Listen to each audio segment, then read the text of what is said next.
a nuestro colega Guillermo Herrera Calderón. Guillermo, ¿estás por ahí? Por aquí estoy, Alex. Por aquí estoy. Oye, Guillermo Herrera Calderón es tecnólogo médico, tiene más de 20, 25, 26, no vamos a dar la cifra exacta, más de 27 años de experiencia en la red de salud Christus UC, es especialista en inmunomatología, forma parte de comités de medicina transfusional, también eh, de gestión en salud, participa del PEC del Instituto de Salud Pública y es docente de la Universidad Andrés Bello con un foco especial en la formación de nuevas generaciones y en la calidad del trabajo que hacemos en el laboratorio clínico. Guillermo va a conversar con nosotros acerca de la aplicación de la fenotipificación capilar en el estudio de fenotipos poco frecuentes y con esta presentación vamos a dar inicio a nuestro tercer foro internacional. ¿Cómo estás, Guillermo? Bienvenido.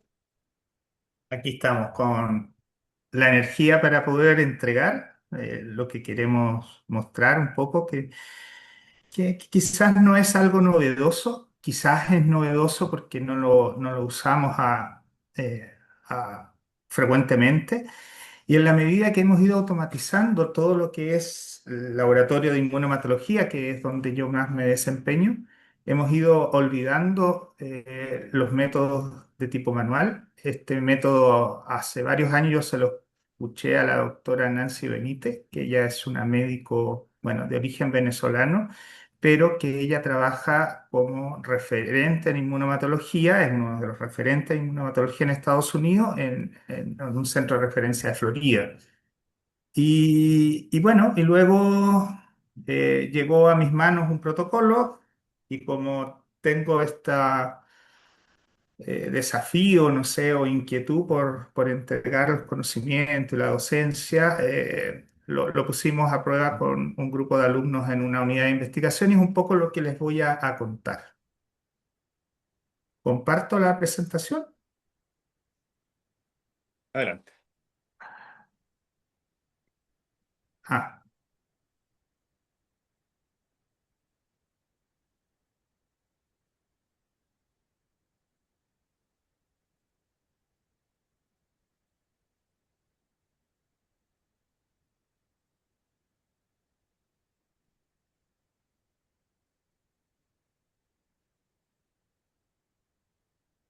Alex, se ve, no vi que como que se me estuviera compartiendo. Intenta nuevamente, por favor. Ok.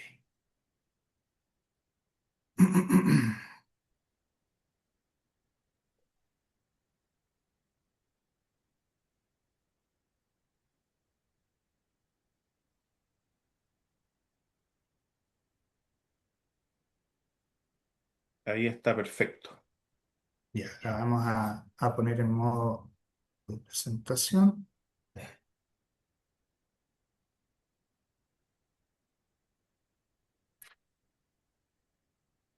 Ya, ¿se ve bien? Sí, perfecto. Bueno, como, como se dijo en la introducción, vamos a hablar algunos aspectos de la técnica de fenotipificación capilar. En el QR, ustedes ahí, si quieren consulta o conectarse, o por esto de generar redes, es algo súper importante. Y es algo que me dio mucho gusto ahora escuchar el nombre de Marcelo Márquez, que es un colega, amigo y también un referente y que él me enseñó esto de hacer redes y lo importante de hacer redes. Habitualmente nosotros, y así partí un poco mi historia de formación o de perfeccionamiento asistiendo a congresos, principalmente en Argentina.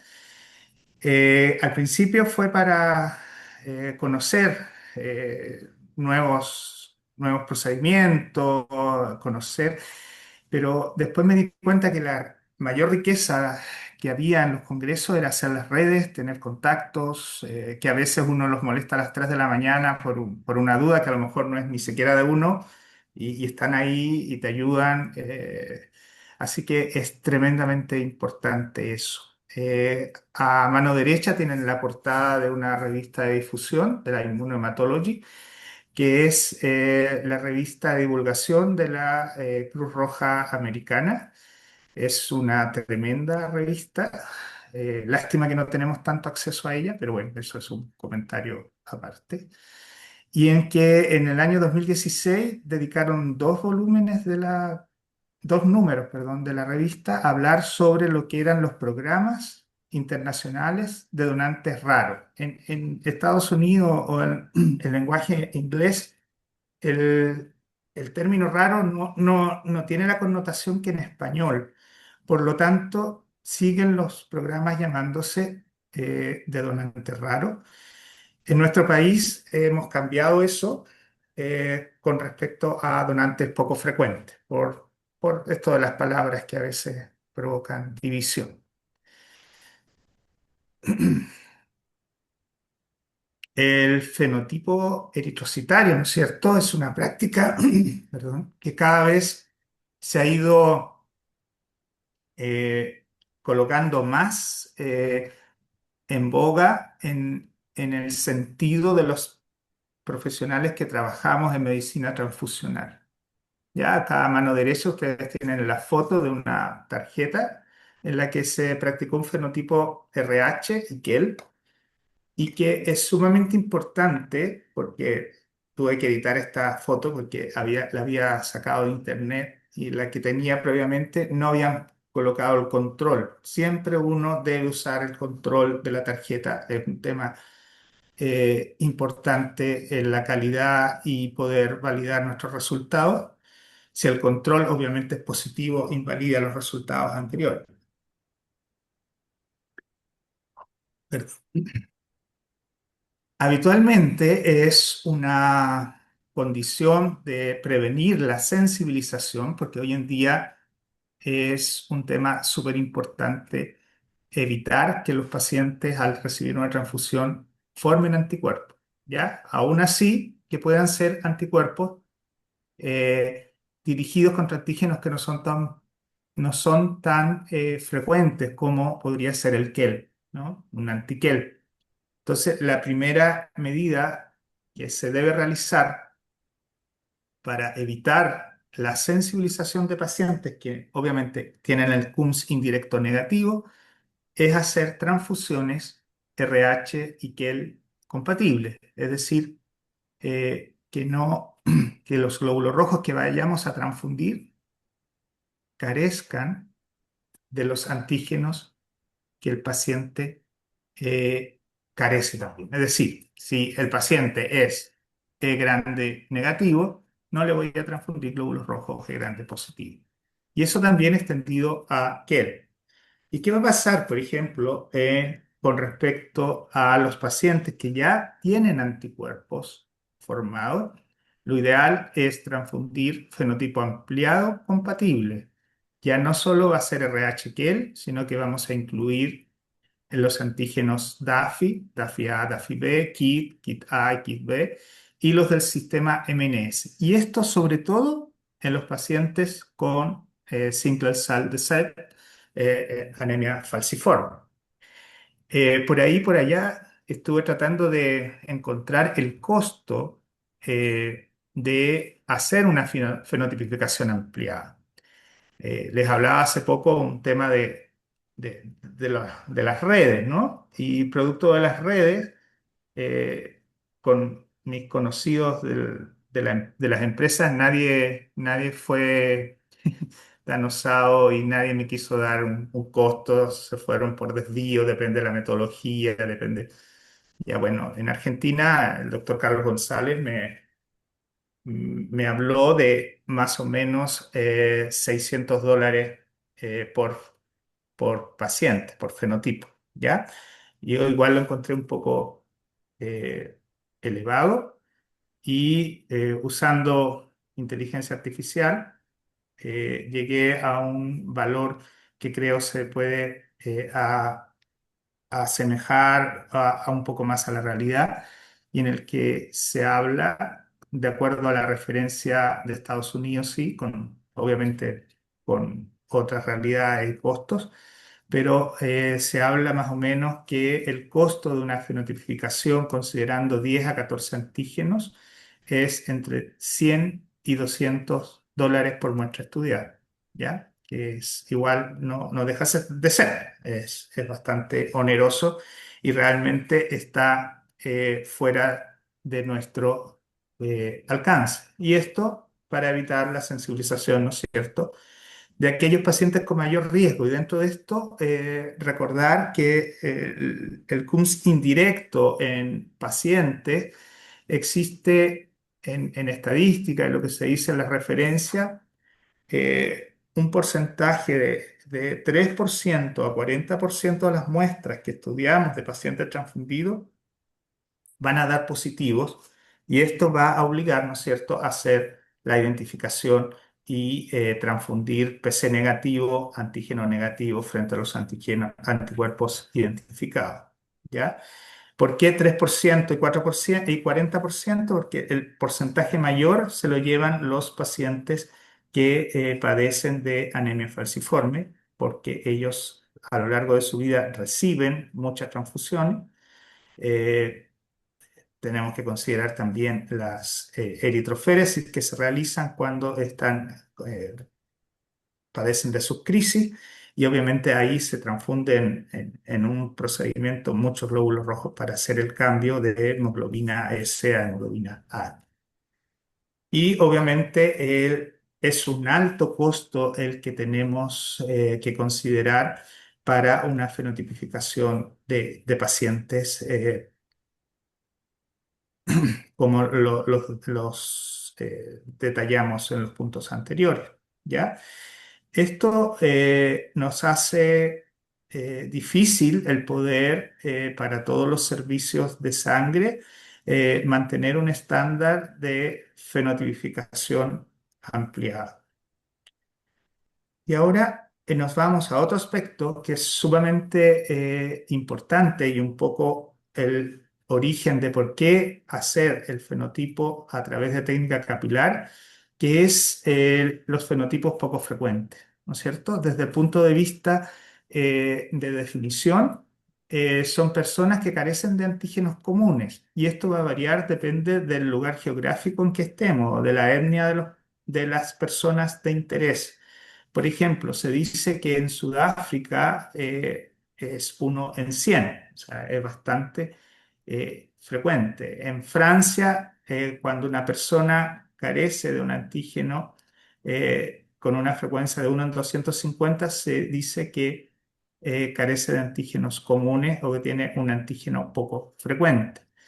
En la mayoría de los países es 1 en 1000. En Estados Unidos hay rangos entre 1 en 10.000, 1 en 100.000 y 1 en 1 millón. ¿Ya? Eh,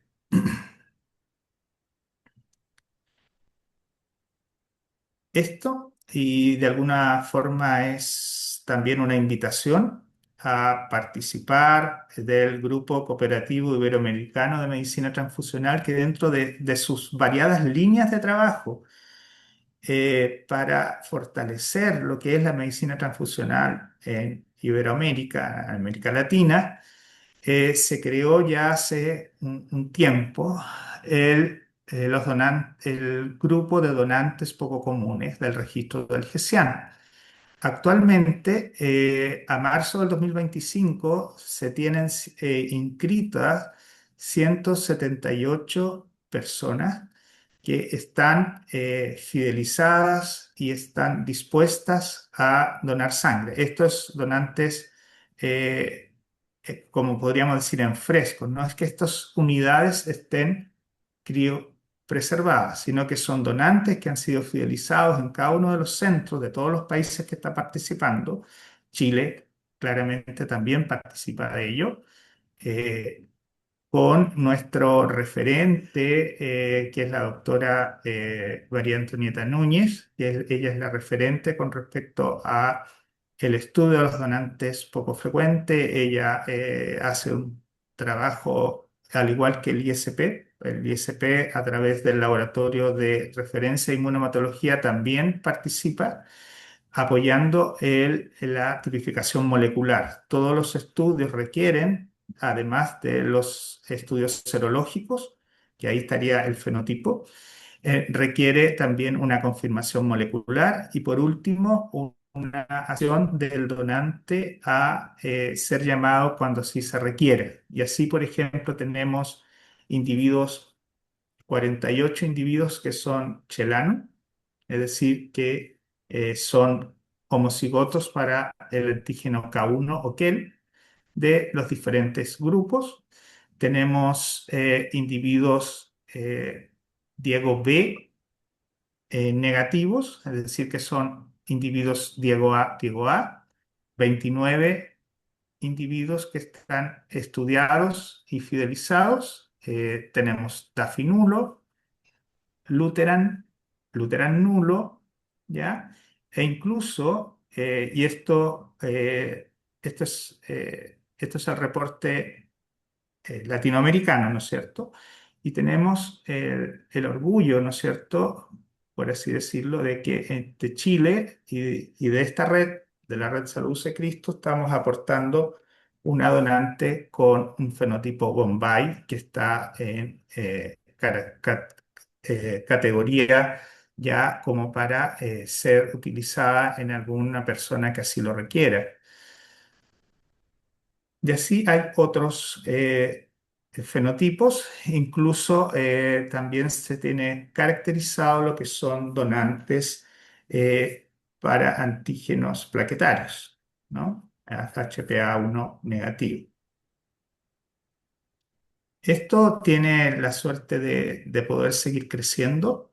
Hace poco tuve la oportunidad de escuchar a la doctora Castilho de Brasil y conocer en el fondo en mayor precisión toda la complejidad que tienen los pacientes falciformes. Y a esto me refiero que generalmente o la mayoría de ellos presentan variantes a nivel del fenotipo RHD y CE, ¿ya? Entonces, ¿esto en qué va a complicar? Que estos pacientes al ser transfundidos van a generar sensibilización y además de todos los otros antígenos que podrían formar anticuerpos, vamos a tener la formación de anticuerpos contra D y contra CE y contra antígenos que son dirigidos y son de alta frecuencia. Por lo tanto, yo creo que este registro de donantes poco frecuente, en la medida que podamos hacer los estudios de genotipificación, podría ir aumentando en esa línea. Y es eso lo que se tiene información, por ejemplo, en Brasil.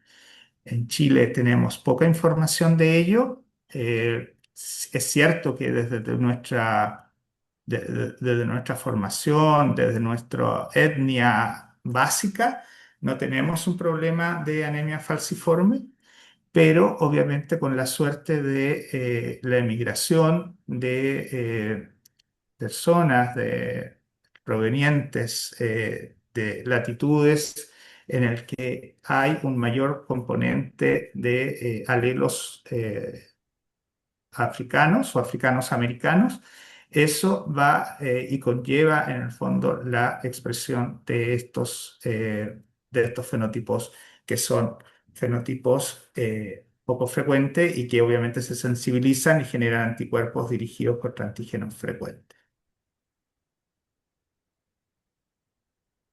Esto es lo que está aportando Chile. Eh, Acá existe un semáforo, ¿no es cierto? En Chile estamos aportando un total de 41 al grupo que veíamos anteriormente. Esto está actualizado a agosto del 2025. En rojo se considera cuando solo hay una caracterización serológica y vemos que hay dos donantes más Bombay que no han podido avanzar a naranja cuando es caracterización serológica y molecular. Acá ha existido algún problema en la caracterización molecular y que no se ha podido avanzar para llegar al verde cuando ya tenemos una caracterización serológica molecular y el donante está informado y lo tenemos listo para poder donar. ¿Ya?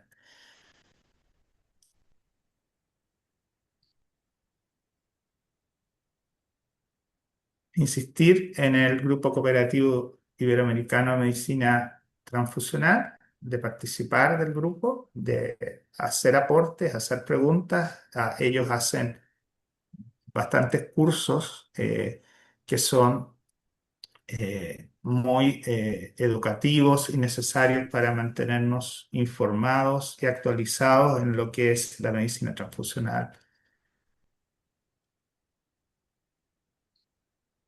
Esta diapositivo es,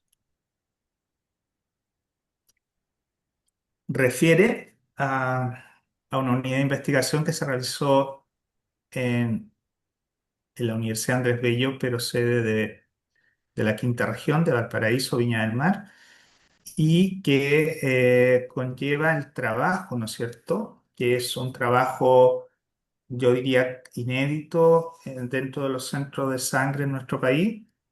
Para los que no tienen referencia, en nuestro país existen 4 centros de sangre: el Centro de Sangre de Concepción, el Centro de Sangre de Valparaíso, el Centro de Sangre eh, Metropolitano y el Centro de Sangre Austral. Los he ido nombrando de acuerdo al más antiguo al más nuevo, y dentro de esos, el centro de sangre y dentro de la información que yo tengo, el centro que hace una búsqueda de fenotipos rutinaria, ¿no es cierto?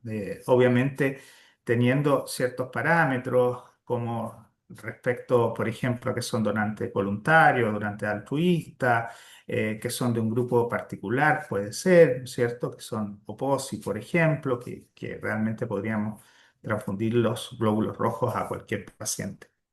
Se hace una búsqueda exhaustiva de algunos de los fenotipos que se detallan acá. ¿Ya? Solo para mostrar que esto es algo que se está haciendo. Esto claramente se hace a nivel de serología tradicional, que sería usar un método como de tarjeta, de gel. Siempre cuando hablamos de un método en que participa el antígeno y el anticuerpo, antígeno, los glóbulos rojos, ¿no es cierto? Y como anticuerpo, anticuerpos IgM o IgG, dirigidos contra antígenos del sistema sanguíneo, debemos recordar la relación antígeno-anticuerpo. Recordar que existe, como en el cuadro de acá a la izquierda, que existe una proporción entre anticuerpos y antígenos que es óptima y que eso lo conocemos como zona. Existe una prezona y una postzona donde podríamos tener resultados falsos negativos. ¿Ya? Para cada uno de los métodos existe una proporción entre plasma y suero, o plasma, el plasma o suero y glóbulos rojos. En el caso de los tubos, que poco se usan actualmente por lo que es la automatización de los procesos de inmunohematología, era 2:1, y en el gel se transforma en 1:2, ¿cierto? Porque lo que se hace en el gel es disminuir la suspensión de glóbulos rojos, y por lo tanto se aumenta en la proporción de glóbulos rojos con respecto al volumen, pero con una concentración menor. La concentración de Matías para trabajar en tubo es del 2 al 5%, y en el tubo para el gel depende del fabricante, 0,8 o al 1%. Es súper importante, ¿no es cierto?, necesario, y para mantener la calidad de nuestros resultados, aparte de tener los controles de calidad, eh, leer los insertos, ¿no es cierto? Porque muchas veces nos encontramos que existen malas interpretaciones de los resultados, y es solo por no leer los insertos. Hace un tiempo atrás recuerdo, como también participo en el grupo de expertos del ISP, que se hizo un envío de estudio de una muestra que era RH de variante, y analizando los datos me di cuenta que habían incluso laboratorios que, trabajando con la misma metodología, trabajando con el mismo fabricante e incluso con el mismo equipo, hacían interpretaciones distintas de los resultados. Y eso es un signo, ¿no es cierto?, de primero, falta de capacitación. Segundo, falta de lectura de los insertos. ¿Ya? Hoy en día, las empresas, post el tema de ecológico, no sé, o ahorrar, no sé, ya prácticamente no vienen insertos en las cajas de tarjeta. Debe existir un sistema, o existe un sistema de que uno lo puede ver por un código QR, pero a veces, y por experiencia propia, esos sistemas no son tan fáciles. Entonces, eso me lleva a pensar que cuando teníamos los insertos a libre disposición, y en varias copias. No los leíamos, ahora menos los vamos a leer. Entonces, como un llamado extra es a leer los insertos. Los insertos tenemos mucha información que nos permite poder a veces interpretar resultados que nos llaman la atención o que no concuerdan. ¿Ya? Entonces, eh, bueno, esto de acá es para hacer referencia al gel, al tema de lo importante que es que la incubación, ¿no es cierto? Si estamos hablando de un CUMS indirecto, aunque esta tarjeta es de clasificación ABO, se realiza en la cámara de incubación, sobre todo porque yo sé que hay algunos laboratorios que no tienen sistemas automatizados y los hacen en forma manual y por lo tanto cargar primero los glóbulos rojos y sobre los glóbulos rojos el plasma. Y cuando yo cargo los glóbulos rojos, el glóbulo rojo no debe pasar a la columna.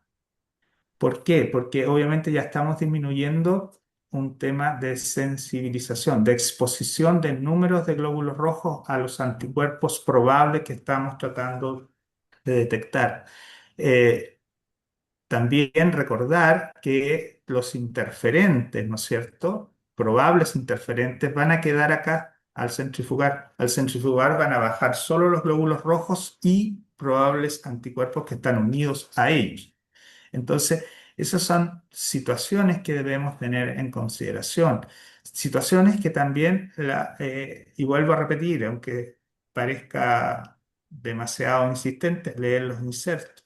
Cuando tengo una clasificación de un recién nacido, muchas veces no es necesario lavar la muestra. No es necesario lavar los glóbulos rojos, si bien algún colega puede ser tan antiguo como yo y aprendimos que en nuestros tiempos que había que lavar las muestras.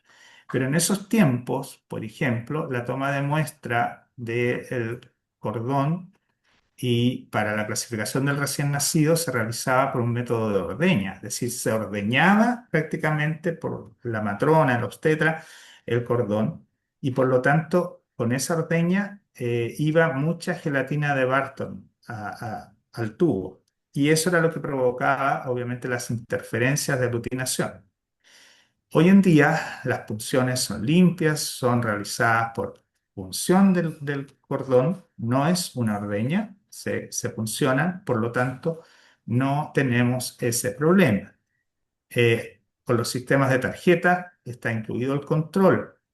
Antes nosotros teníamos que generar un control en el tubo.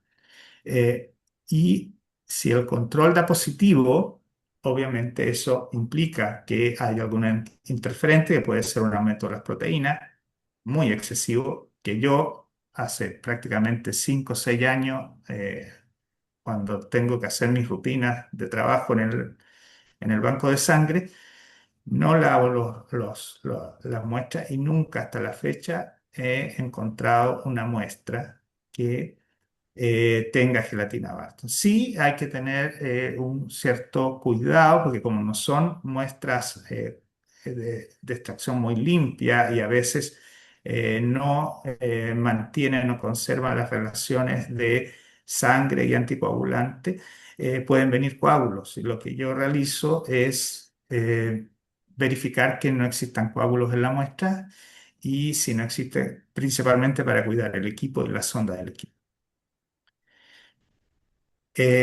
También tenemos la posibilidad, en base a la relación antígeno-anticuerpo, aumentar la cantidad de plasma, ¿no es cierto? Cuando las reacciones vemos que son más débiles. uso de soluciones salinas normales o uso de potenciadores como el polietilenglicol. Esto generalmente lo quise agregar para no olvidar la relación antígeno-anticuerpo. Acá también tenemos que considerar que hay anticuerpos que son activos a 37 grados o más activos, que serían los anticuerpos de clase IgG que van a estar dirigidos contra antígenos de tipo proteico principalmente, pero estos anticuerpos IgG no son dependientes de temperatura, ¿no es cierto? A diferencia de los anticuerpos de clase IgM que van dirigidos contra antígenos principalmente de tipo carbohidrato, estamos hablando de lo que es grupos sanguíneos, ¿no es cierto? Y esos sí son dependientes de temperatura. ¿Y a qué me refiero que son dependientes de temperatura? Que yo puedo tener una aglutinación mediada con anticuerpo clase IgM, y si yo entibio esa incubación o esa reacción, desaparece, ¿ya? Porque las reacciones de tipo carbohidrato con anticuerpos clase IgM generalmente son estabilizadas por uniones débiles, igual que las de IgG, pero son más débiles aún que las de IgG porque son de tipo puente de hidrógeno. Entonces, al aumentar la temperatura, aumenta la vibración de las moléculas y obviamente se desestabilizan y se rompen. En las IgG no pasa eso. Se requieren medios con mayor energía para poder destruir esas reacciones débiles. Y llegamos a un proyecto de seminario de investigación de un grupo de alumnos compuesto por 3 alumnas y un alumno que en este momento deben estar en su proceso de terminar su internado y que en el primer semestre trabajamos con respecto como propósito de estandarizar la técnica de fenotipaje capilar. ¿Ya? Esta es una técnica que no es nueva, que fue descrita por primera vez en el año 1947 por el doctor Beverlin, principalmente para el estudio de antígenos del sistema K, puede ser anticuerpos anti-K. ¿Ya?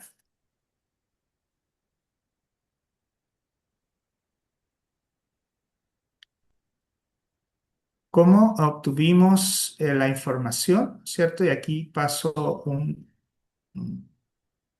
un otro, a lo mejor, aviso de habitualmente yo como antiguo en esta área, siempre para nosotros fue como referente la ABB en mayúscula, no como sale acá en minúscula. Asociación Americana de Bancos de Sangre. Ya hace prácticamente 2 años, la ABB, producto de esta evolución que van teniendo la ciencia, ¿no es cierto? Eh, Cambió de nombre y ahora se llama Asociación para los Avances de la Sangre y las Bioterapias. ¿Ya? La bioterapia está muy fuerte. Claramente todavía no es de acceso en nuestro país para todos los pacientes, pero en los países, en el fondo donde se están desarrollando, está generando un impacto muy positivo y que, bueno, no, no implica dejar de usar la sangre, por eso avances de la sangre, pero podría ir en ese sentido. Entonces, producto de la información de ABB, hace poco, a fines de octubre, se tuvo el congreso en la ciudad de San Diego. Eh, los métodos de JUT de inmunohematología de la cuarta edición es una publicación que está disponible dentro de la asociación, perdón, de la asociación. De la ABB y de ahí sacamos protocolos con respecto a poder estandarizar esta técnica. Está lleno de protocolos. Es realmente una tremenda herramienta eh, para poder implementar procedimientos de laboratorio que obviamente van en ayuda del diagnóstico y apoyo a los médicos y a nuestros pacientes. Con respecto a el método capilar, en el protocolo de la Asociación Americana de Banco de Sangre, eh, bueno, acá yo puntualicé, pues, esto va a quedar grabado para ustedes. Mi intención no es leer todo esto, sino que mi intención era para que les sirviera como un sistema de ayuda si alguien quiere probarlo. Es un método que requiere eh, una destreza menor, no requiere grandes implementos. Al principio con los alumnos usábamos lupas para poder, pero ya luego obviamente hay algunos resultados que probablemente requieren de lupa para llegar a una mejor interpretación. Se recomienda ocupar unos capilares que no son los capilares habituales que uno ocupa en los micromatocritos. Son unos capilares que son bastante más delgados, tienen 0,4 milímetros de diámetro y son más largos, de 90. Esto, sobre todo la longitud del capilar, va en directa relación con la sensibilidad de la técnica. Entonces, entre el capilar más largo, más sensible va a ser nuestro resultado. Con respecto a lo que hablábamos de la reacción antígeno-anticuerpo, si uno, por ejemplo, tiene alguna duda, podría aumentar la cantidad de reactivo, ¿cierto? Y poder obtener un mejor resultado. ¿Ya? Pero por eso esto requiere, y lo vamos a ver más adelante, una estandarización casi de por anticuerpo. Eh, al igual que los microhematocritos, se necesita plastilina o arcilla para sellar el extremo de los capilares y para sostener los tubos durante la reacción y lectura de las flashes. Es ideal eh, usar más suero que plasma. Si no disponemos de plasma, y sobre todo si disponemos de un plasma congelado, este debe ser centrifugado, observado con una observación visual importante. Y si vemos restos de fibrina, obviamente podemos tener resultados falsamente positivos. Los sueros altamente lipémicos interfieren con la lectura de los resultados de las pruebas. Se pueden usar no solo los reactivos monoclonales, sino que también los sueros de pacientes o donantes son excelentes fuentes de anticuerpos para el fenotipado, especialmente para especificidades raras, ¿no es cierto? Para estos donantes poco frecuentes. Si yo quiero participar en la búsqueda que nos invita el Grupo Cooperativo Iberoamericano de Medicina Transfusional, tendría que una herramienta que disminuye bastante y mucho los costos. Los glóbulos rojos deben ser bien lavados, de muestras obviamente anticoaguladas.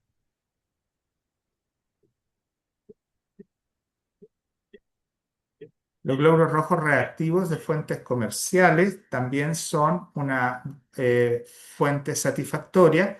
El único inconveniente con esto es que, como vamos a ver más adelante, de acuerdo a los dos protocolos que les voy a mostrar, se requiere una gran cantidad de ellos, porque estamos hablando de concentraciones de 30% y 50% de glóbulos rojos, ¿ya?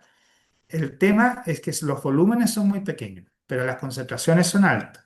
¿Por qué? Porque obviamente si yo disminuyo los volúmenes para que la reacción antígeno-anticuerpos tenga en esta curva, ¿no es cierto?, en que voy a encontrar la zona donde es seguro y donde voy a obtener los resultados, requiere que la concentración aumente por la disminución del volumen.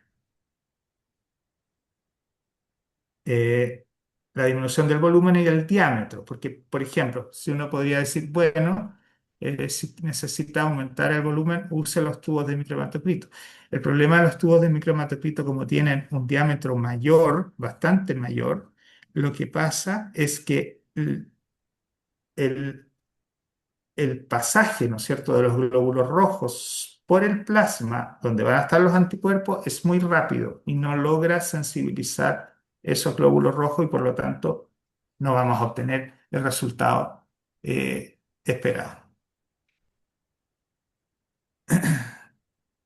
Hay métodos potenciadores, por ejemplo, como nosotros no lo probamos, pero se ha utilizado albúmina bovina al 30% como un método potenciador que se usa o se ha usado en tubos, sobre todo para anticuerpos proteicos y también enzimas proteolíticas para potenciar la reacción capilar. No todos los reactivos de albúminas comerciales funcionan bien en el tubo capilar. Las enzimas bromelina, fisina y papaína han sido utilizadas en técnicas de tubo capilar con buenos resultados, ¿ya?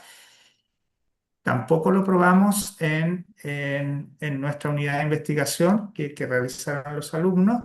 Yo, pensando en esta presentación, hice los esfuerzos para tratar de conseguirme enzimas para probar y no me fue bien con ese conseguir, ¿ya? Entonces no les puedo hablar, pero es lo que está referenciado y está en los métodos de Jup, de la ABB. Esto es súper importante, evitar la formación de burbujas en el capilar porque obviamente van a entorpecer la bajada de los glóbulos rojos y obviamente la unión con el anticuerpo, ya que esta interferencia es la mezcla adecuada de los reactivos y no caen libres. Ahí tenemos los resultados, resultado negativo, una serie de pilas, resultado positivo, este es menor intensidad y este cuando hay una línea y con pilas serían los campos mixtos. Me voy a apurar porque me estoy extendiendo mucho. Tubo capilar de vidrio, el que usamos nosotros fue de 0,4 por 100 milímetros, que lo compramos en estas plataformas como yo compré en Temu, los alumnos han comprado en, en Amazon está disponible. Cuando hablé con la doctora Nancy Benítez me dijo que ya lo compraban por Amazon los capilares. Plasticina, en la unidad de investigación probamos anticuerpos IgM anti-E y anti-C pequeño, anticuerpos policlonales IgG, anti-DAFI-A. Las muestras fueron de donantes de sangre tipificadas. Se ocupó buffer para diluciones, solas antiglobulinas, tubo CAR. Eh, el método capilar directo en medio salino es la recomendación cuando uno tiene un anticuerpo IgM. Acá está más o menos el paso a paso. Principalmente uno lo que hace es preparar una suspensión de glóbulos rojos al 25 al 30% de glóbulos rojos. Coloca primero, carga 1 centímetro, como dice acá, aproximado de anticuerpo, luego coloca los glóbulos rojos invierte ese capilar pasando por plastilina y lo coloca a un ángulo de 45 grados y espera los resultados de aglutinación.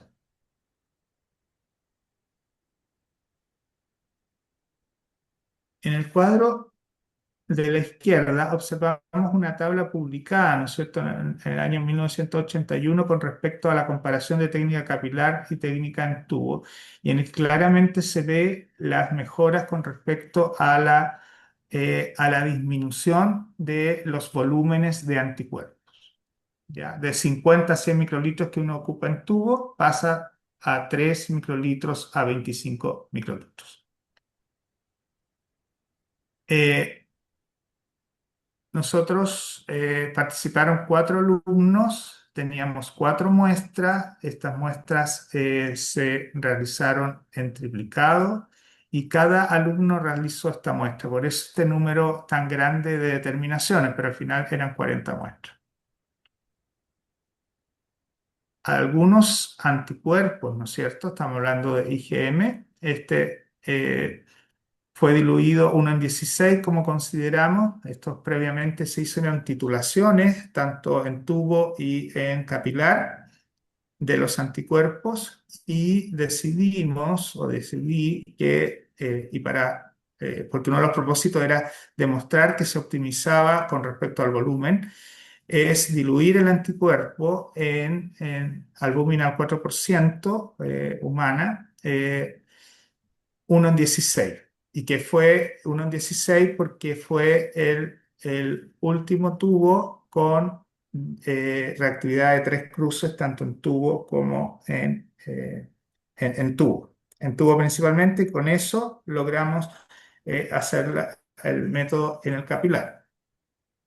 Para anti-E, ¿no es cierto?, que verifica la presencia del antígeno E, se hicieron 456 determinaciones, todas positivas, el antígeno estaba presente y no tuvimos ningún falso positivo ni falsos negativos. Y las pruebas negativas, que eran 24 determinaciones, las 24 fueron negativas. Entonces hubo concordancia entre la lectura de los 4 estudiantes.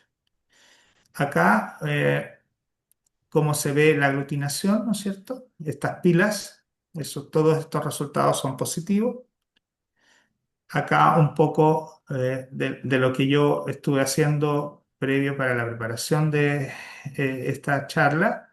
Acá tenemos las muestras, ¿no es cierto?, que están suspendidas en PBS a la concentración implicada. En una lámina de vidrio coloqué 50 microlitros de antisuero y esos 50 microlitros de antisuero me sirvieron para cargar 10 capilares, ¿ya? Que se colocaban en un ángulo de 45 grados. Esto también lo probamos para método de sueroantiglobulina humana con un anticuerpo antidiego B y como ven obtuvimos buenos, excelentes resultados.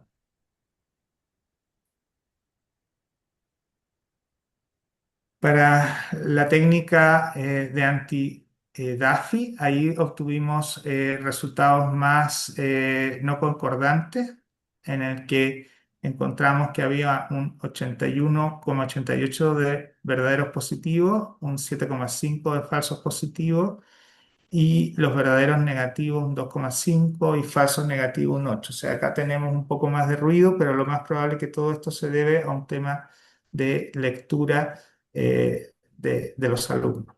¿Ya? El tiempo no dio como para haber repetido esto, pero requiere obviamente un entrenamiento en la lectura y en el método. El método para determinar anticuerpos clase IgG que usamos fue el método de preincubación capilar, en el que al final la lectura se realiza en tubo, ¿ya? De la aglutinación. Acá tenemos un poco los costos para cada uno. En la total de determinación para anti-C chico por antígeno, por tubo, por antígeno fue de 16 pesos, para anti-E pequeño de 11 pesos y para anti-DAFIA aproximadamente de 170 pesos por muestra. ¿Ya?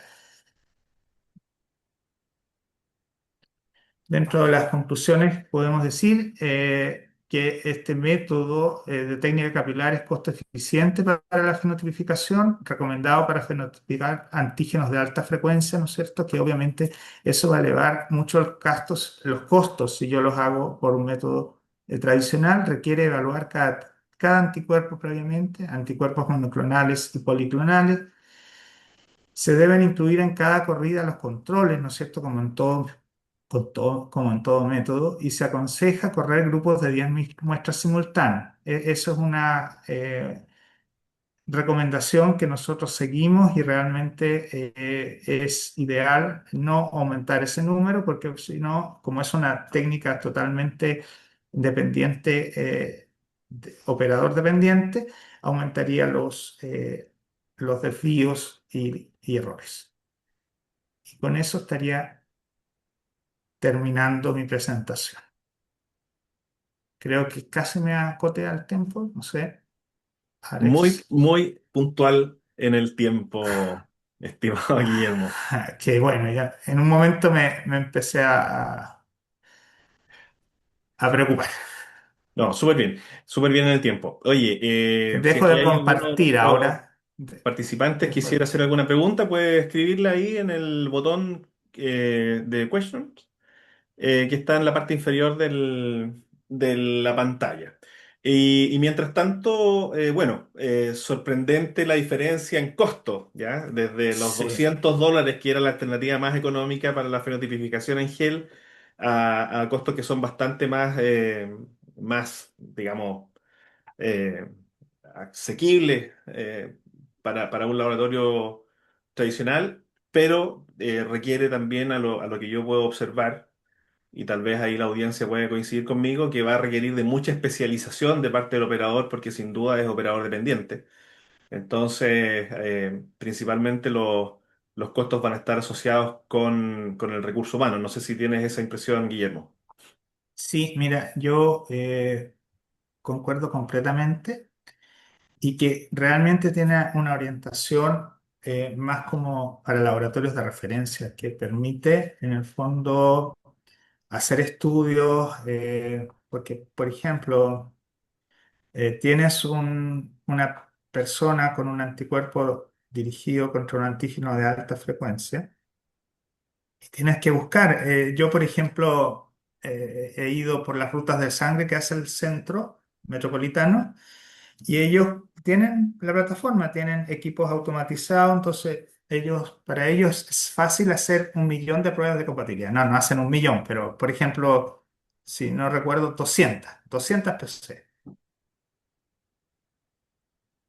Y no buscan antígenos, ¿no es cierto? Porque obviamente no tienen el recurso para buscar, fenotipar 200 muestras. A lo mejor en 200 encuentran uno que es compatible, ¿ya? Pero a veces hay casos en que se requiere mucho más. Por ejemplo, para encontrar un Bombay en individuos caucásicos. Si bien nosotros no somos caucásicos, pero estamos más lejos de los indios, o de las personas de la India, que ellos tienen 1 en 7.000. Nosotros tenemos 1 en 1 millón, 1 en 1 millón. Y como ves, no son tan infrecuentes, pues nosotros tenemos uno. En el grupo en Chile hay dos más que están en proceso de validación y no es algo que sea totalmente infrecuente. Pero, por ejemplo, buscar un anti-Diego B negativo, obviamente que es mucho más costo eficiente hacerlo por método capilar al tener el plasma, al tener el plasma, el anticuerpo. Sí, sí. Perfecto. Bueno, Guillermo, te quiero dar las gracias a nombre de Lab Quality Chile porque has aceptado este desafío a poder conversar con nosotros acerca de la fenotipificación capilar, de poder compartir con nosotros tu experiencia, de poder regalarnos esta ventanita post turno. Sé que tú continúas con tu trabajo asistencial, ¿cierto? Y poder contar contigo es un tremendo aporte para nuestros colegas que están conectados. Oye, desde México hasta Argentina, ¿ya? No Wow. andamos con chicas. Saludos a todos. Tenemos inscritos Saludos. ahí, estoy viendo a Víctor Baltazar, que se conectó desde México. Así es que no tengo más que agradecerte y por supuesto dejarte invitado para que puedas mantenerte actualizado con Lab Quality Chile y también compartiendo tus conocimientos con esta red que vamos creando con el tiempo. Así que, estimado Guillermo, muchísimas gracias.